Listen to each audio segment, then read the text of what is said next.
I want to take you through the learning cycle. And why it's important for us to understand the learning cycle is as we progress through the next modules, there are going to be times where you feel frustrated, where you feel like you're not getting anywhere.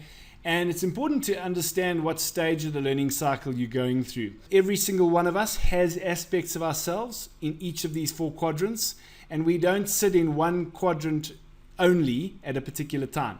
So I've oversimplified this model in order to help get the principle across, but it's not as clear-cut in real life as it looks in this model. So the first quadrant is unconscious incompetence.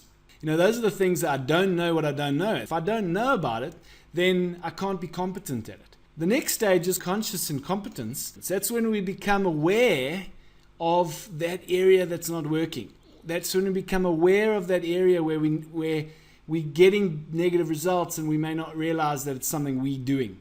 And that is why you'll hear me stress often through this program, awareness, awareness, awareness. That is the first step, because until we get to conscious incompetence, then we can't change anything. So that's really, really key. The next step is conscious competence. And conscious competence is when you have that breakthrough, when you suddenly go, I've got it. And that is a fun, exciting place to be. You can do it, but you really have to be conscious about what you're doing. Then we get to unconscious competence. And unconscious competence is usually where our good habits exist. It's those things that we just do without thinking. It's automatic. And the problem with that, or the danger rather with that, is that it can allow us to get into comfort zone. Can allow us to get complacent. So whenever we get to a place of unconscious competence, or even conscious competence, whenever we've developed the ability to do something, it's always relevant to a particular context. And that's important to be aware of. We can learn to do something, or we can become good at something, or we can learn to cope with something. But if that context shifts, it can often take us into unconscious incompetence, particularly if we've been sitting in unconscious competence, because the very nature of it is unconscious. So I've got a competence, it's automatic, I don't have to think about it, but it also means that I'm not aware of it. So it's working, but I'm not aware of exactly what I'm doing. And if that context shifts, it can push us into unconscious incompetence, simply because that skill, that ability, or that coping mechanism doesn't work in the new context. And here's the danger, and this is why I say it's a danger being an unconscious competence, certainly at a very deep level. Because we're unconscious of it, the only thing that we're conscious of is the external environment that's changed, the context that's changed. And so inevitably what happens when we get shifted into unconscious incompetence, we get defensive, we blame, we move into denial, projection. The problem's not me, the problem's out there. And so our bad habits, any of the times when we're playing the victim, poor me, or we projecting the problem onto something or someone else. Anytime you find yourself in that denial mode, or you're blaming someone else or something else for your lack of results or your situation, you can almost be guaranteed that aspect of you, or at least some aspect of you, is sitting in unconscious incompetence. Now, the exciting thing is that if you've got enough courage to look in the mirror and take accountability and saying, hey, I can't be blaming and pointing fingers and acting like the poor victim over here. And if you've got that courage to recognize that, hey, it's me, it's not something or someone else, it probably takes a bit of awareness as well.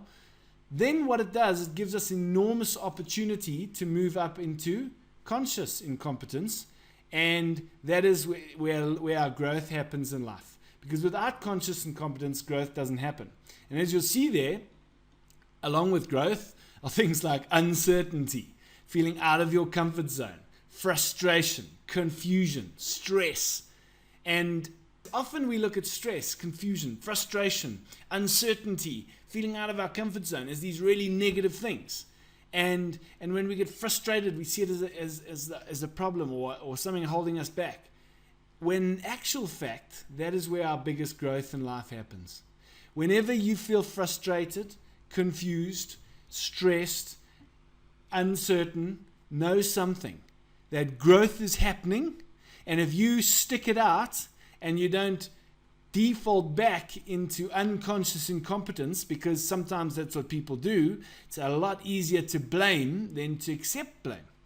It's a lot easier to point fingers at something or someone else than take accountability for growing, for taking accountability for changing and making it happen. But it also means that if you do take that accountability, that you're going to step into this really uncomfortable place. And that is this conscious incompetence place. But if you stick it out, you eventually have that breakthrough. And it usually comes just when you feel like you're never going to get there. So I want you to bear that in mind. And that is when we break through to conscious competence. And that's a nice place, because that is where we get results. We have to really be aware of what we're doing, being conscious of what we're doing, but we get the results. We're present, we're connected. I'm aware of what I'm doing and I can do it. So presence, being connected, means that I can be adaptable, I can take responsibility. And that's where the breakthrough happens.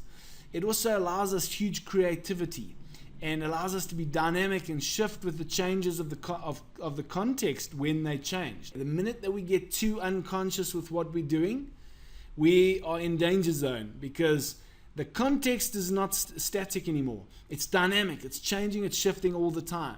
And you see this in business. You know, a great example, a couple of years back in 2008, when the economy was going, 2008, when the economy was going really, really well, and suddenly in that January, I think it was January of 2008 or 2009, I can't remember, suddenly everything shifted and we went into a recession. There were some people, there were some companies that had got into unconscious competence, the comfort zone. They were complacent. What they were doing was working, and we got into that unconscious competence stage. And then we had a fundamental shift in the context, the economic context. And it shifted us into unconscious incompetence. And so again, because it's unconscious, what is the first thing that people realize, or the first thing that people do, is they blame the context. Because it's not us, it's the recession. And when the recession comes right, we'll get back to doing things how we did them before. Until after a number of years of recession, people started saying, hey, hold on a second, I don't know if this is a recession, certainly not in the typical sense. It's more a fundamental change in the context, in the economic context. And we have to learn new ways of doing things. We have to learn the rules of the new game. The game has changed, the context changed, the game's changed. We have to learn new ways of doing things, which meant that we had to stop blaming. And we had to take accountability for our own results, accountability for ourselves, and move into conscious incompetence, where it was stressful, it was frustrating. There were no patterns. But slowly but surely, more and more people are starting to some degree, pop out into that conscious competence. And so we've gone through the learning cycle. And in doing that, we've achieved enormous growth. Anytime we go through that conscious incompetence stage, growth happens. We have aspects of these in ourselves whenever we're learning something. When we deal with your talent themes, what's important is for you to recognize what aspects of those talent themes are in unconscious incompetence, because they do have a downside. So we're going to be looking at all these different things, and we're going to be overlaying that in this model to say, where are those aspects of ourselves, and how do we move more and more into that conscious place? Conscious incompetence first, and then conscious competence.